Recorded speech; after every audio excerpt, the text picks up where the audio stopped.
आज आपके सामने एक विषय लेकर आए हैं। वैसे तो भजन चल रहे थे और विषय क्या है जी कि अपने पूरी दुनिया में जो नववर्ष मनाया जाता है उसमें सबसे ज़्यादा वैज्ञानिक अपना भारतीय नववर्ष है। उस विषय में चर्चा करने से पहले एक दो बातें मैं आपसे करना चाहूँगा। जैसे आप सब लोग इधर आए हैं, हम सब लोग धार्मिक प्रवृत्ति के हैं इसलिए मंदिर में आए हैं जी। लेकिन भारत ही एक ऐसा देश है जिसमें धर्म जो है वो विज्ञान पे आधारित है। विज्ञान और धर्म एक ही सिक्के के दो पहलू हैं, ऐसा केवल भारत में ही है। उदाहरण के लिए आप लोग जैसे पीपल पूज के आते हैं, माताएं बहनें, वो पीपल क्यों पूजती हैं माताएं बहनें? क्योंकि पीपल 24 घंटे ऑक्सीजन देता है और ऑक्सीजन देने वाले वृक्ष की रक्षा हो इसलिए उसको धर्म से जोड़ा। हम सबकी श्रद्धा बने रहे, उसकी रक्षा करते रहे। माताएं बहनें जो है कड़ा पहनती हैं, कानों में बाली, नाक में नथ पहनती हैं, वो क्यों?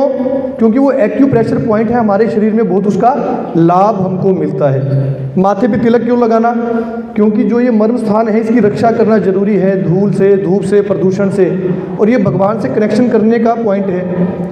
ऐसे ही घंटी क्यों बजाई जाती है? घंटी बजने से आसपास के हानिकारक बैक्टीरिया, वायरस खत्म हो जाते हैं और भगत जो एंट्री करता है उसका ध्यान जो है वो कंसंट्रेटेड हो जाता है, एकाग्रचित हो जाता है भगवान के चरणों में। ऐसे ही हम कोई भी पूजा पद्धति की बात करेंगे, दीपक क्यों जलाया जाता है?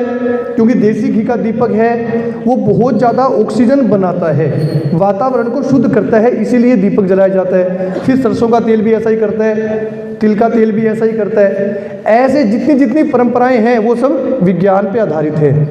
अब ये बात मैंने आपको क्यों बताई? अगर हमारा धर्म विज्ञान पे आधारित है तो हमारे हिंदू धर्म की हर परंपरा दुनिया में श्रेष्ठ है, ऐसा हम सबको पता होना चाहिए। अभी 1 जनवरी को हमने कोई नया साल मनाया था, लेकिन दुनिया में बहुत सारे कैलेंडर चलते हैं और उसमें 1 जनवरी वाला कैलेंडर एक प्रकार है। लेकिन जितने भी कैलेंडर हैं सबसे ज़्यादा सटीक वो कैलेंडर अपने भारत का है जिसको हिंदू नववर्ष कहते हैं। अभी विक्रमी संवत 2080 चल रहा है। हम सब विदेशी त्यौहार तो मनाते हैं, लेकिन क्या हमें अपना भारतीय त्यौहार भी मनाना चाहिए क्या? अगर नववर्ष की बात आए तो हमें अपना हिंदू नववर्ष ही मनाना चाहिए। वो कब आएगा?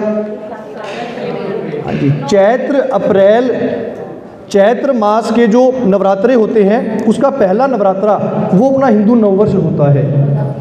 2 नवरात्रे आते हैं, एक शारदीय और एक चैत्र के। तो चैत्र का पहला नवरात्रा, और वो हिंदू नववर्ष दुनिया का सबसे सटीक नववर्ष है। क्यों?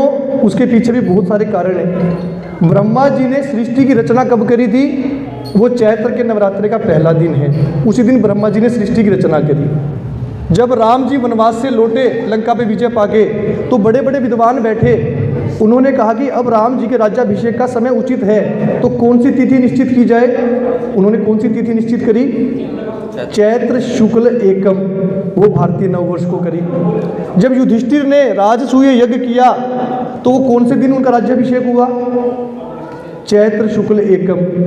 जब आर्य समाज की स्थापना करने के लिए स्वामी दयानंद सरस्वती जी ने योजना बनाई तो उन्होंने चर्चा की सबसे, तो सबने एक ही बात कही कि चैत्र शुक्ल एकम ही सर्वश्रेष्ठ दिन है। उन्होंने उसी दिन आर्य समाज की स्थापना की। सिंधी समाज के आराध्य जो हैं भगवान झूलेलाल, वो कब प्रकट हुए धरती पे? चैत्र शुक्ल एकम। सिख समाज के जो गुरु हैं अंगद देव जी, वो कब प्रकटे? वो भी चैत्र शुक्ल एकम के दिन प्रकटे। ऐसे बहुत सारे कारण हैं। हमारे शरीर में नया रक्त बनता है उन्हीं दिनों, प्रकृति में नई जान आती है, नई कोंपलें, नए फल फूल आते हैं, वो कब होता है? चैत्र शुक्ल के समय। और 1 जनवरी को नया साल मनाते हैं, वो कब से शुरू करते हैं? रात से। रात को कोई अच्छा काम नहीं हो सकता, शराब पिएंगे, व्यभिचार करेंगे, पार्टी करेंगे। लेकिन हमारा हिंदू नववर्ष कब शुरू होता है? ब्रह्म मुहूर्त से, क्योंकि हमारा नववर्ष ही वास्तविक नववर्ष है। उस समय सर्दी में कोई अंतर आता है क्या ऋतु में? दिसंबर में भी सर्दी, जनवरी में भी सर्दी, कोई ऋतु परिवर्तन नहीं होता। लेकिन अब सर्दी से हेमंत, हेमंत के बाद वसंत आता है, ऋतु परिवर्तन भी होता है। ऐसे ही मैं आपको बताऊंगा तो ऐसे 1000 विषय हैं, लेकिन मुख्य बात यह है कि हमारे हर घर में हिंदू नववर्ष मनना ही चाहिए। और उसकी जिम्मेदारी ज़्यादा किसकी है?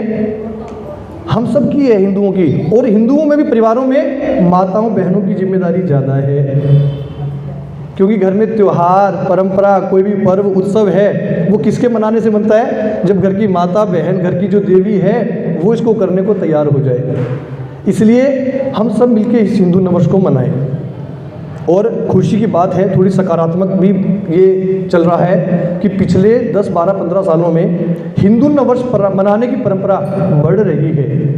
उसके लिए हम क्या कर सकते हैं? हमें क्या करना चाहिए? हमें ये करना चाहिए कि घर में हवन कर सकते हैं, घर में बंधनवार टांग सकते हैं, घर में मिष्ठान बना सकते हैं, बच्चों को गौशाला ले जा सकते हैं, घर में स्पेशल विशेष कोई आरती कर सकते हैं, कीर्तन कर सकते हैं, पूजन कर सकते हैं, सबको कलावा बांध सकते हैं। इस प्रकार घर में हिंदू नववर्ष मने, ऐसा हम सबने योजना बना ली। ऐसा आप सब लोग निवेदन स्वीकार करेंगे? और दूसरी बात, एक चीज़ आपको बताता हूँ, बड़ी रोचक है, आपको सुन के बड़ा आनंद भी आएगा। अभी विक्रमी संवत चल रहा है 2080 और युगाब्द चल रहा है 5000 से भी ज़्यादा। लेकिन हमारा हिंदू नववर्ष कितना पुराना है मालूम है आपको? 1,97,00,00,000 से भी ज़्यादा पुराना है। जब से सृष्टि की रचना हुई तब से ये नववर्ष चला आ रहा है। और आने वाले 20, 30, 50 सालों में पूरी दुनिया में अपना भारतीय कैलेंडर लागू होने वाला है, क्योंकि जो दुनिया के जितने बड़े वैज्ञानिक हैं, चाहे नासा हो, चाहे रूस की, दुनिया के जितने बड़े वैज्ञानिक हैं, उनका निष्कर्ष है अगर विज्ञान को आगे बढ़ना है ना, तो भारतीय कैलेंडर के हिसाब से, भारतीय काल गणना के हिसाब से कंप्यूटर को चलाना पड़ेगा, वरना वो एक सीमा तक खोज कर सकते हैं, उसके आगे खोज करना अंग्रेजी कैलेंडर, अंग्रेजी टाइम गणना के हिसाब से संभव नहीं। ये भी विदेशी वैज्ञानिक कह रहे हैं, हमारे लिए कितनी गर्व की बात है। और विक्रमी संवत 2080 चल रहा है सम्राट विक्रमादित्य के नाम से। तो आपको क्या लगता है उनके नाम से कैलेंडर शुरू क्यों हुआ ये 2080 साल पहले? हमारे भारत में एक परंपरा है, यदि एक अच्छे युग का आरंभ माना जाए कि राम राज्य आ गया है, तो उस समय उस राजा के नाम से नया कैलेंडर आरंभ किया जाता है। और वो राजा खुद डिसाइड नहीं करता, वहाँ के संत लोग, विद्वान, जो मूर्धन्य समाज है, वो डिसाइड करता है कि हाँ भाई अब ये राजा इतने महान हो गए हैं, हाँ सब लोग, प्रजा खुश है। तो विक्रमादित्य के काल में भी ऐसा हो गया था। और वो क्या क्या हुआ था जरा सुन लो। जिस राजा के नाम से नया कैलेंडर शुरू करना हो तो कुछ शर्तें हैं छोटी छोटी। सबसे पहली शर्त कि वो चक्रवर्ती सम्राट होना चाहिए, सब राजा उसको अपना राजा मान लें। दूसरी बात, उसके राज्य में कोई अशिक्षित ना हो, कोई बेरोजगार ना हो, किसी पे कोई ऋण ना हो, लोन ना हो। यदि किसी पे कोई लोन है तो उसकी वो कमाई इतनी करवा दे कि वो लोन चुका सके। यदि वो खुद नहीं चुका सका तो राजकीय कोष से उसका लोन चुकाया जाए। दूसरा, एजुकेशन, शिक्षा, मेडिकल सर्विसेज, चिकित्सा और न्याय व्यवस्था सबको मुफ्त में निःशुल्क उपलब्ध हो और बहुत आसानी से उपलब्ध हो। ऐसी शर्तें हों, उसके बाद जाकर समाज तय करता है कि अब राम राज्य आ गया है और नए युग का आरंभ हो जाए। ऐसा विक्रमादित्य जी ने कर दिया था अपने शासनकाल में। इसलिए हम विक्रमी संवत 2080 मना रहे हैं। और आपको जान के प्रसन्नता भी होगी कि हिसार में हरियाणा का सबसे बड़ा हिंदू नववर्ष महोत्सव मनाया जाता है पिछले 3 वर्षों से। और आपको आज आप सबको उसका निमंत्रण भी देने आए हैं। 7 अप्रैल को हिंदू नववर्ष महोत्सव होगा हिसार में। 9 अप्रैल को हिंदू नववर्ष लगेगा, लेकिन 2 दिन पहले रविवार है, उस दिन मनाएंगे। स्थान अभी तय होने वाला है, पुराना गवर्नमेंट कॉलेज ग्राउंड या आसपास। लेकिन आप सब लोग आना है और पूरे आपके जितने परिचित हैं सबको बुलाना है। घर में तो मनाना ही है हिंदू नववर्ष। ऐसा अगर आप स्वीकार करेंगे तो समझे कि हम भी हिंदू धर्म के लिए कुछ कर पाएंगे। जय श्री राम। बोलिए सनातन धर्म की जय। हमको तो भजन गाएंगे। गाओ जी, गाओ आप जी, आप ठीक है जी।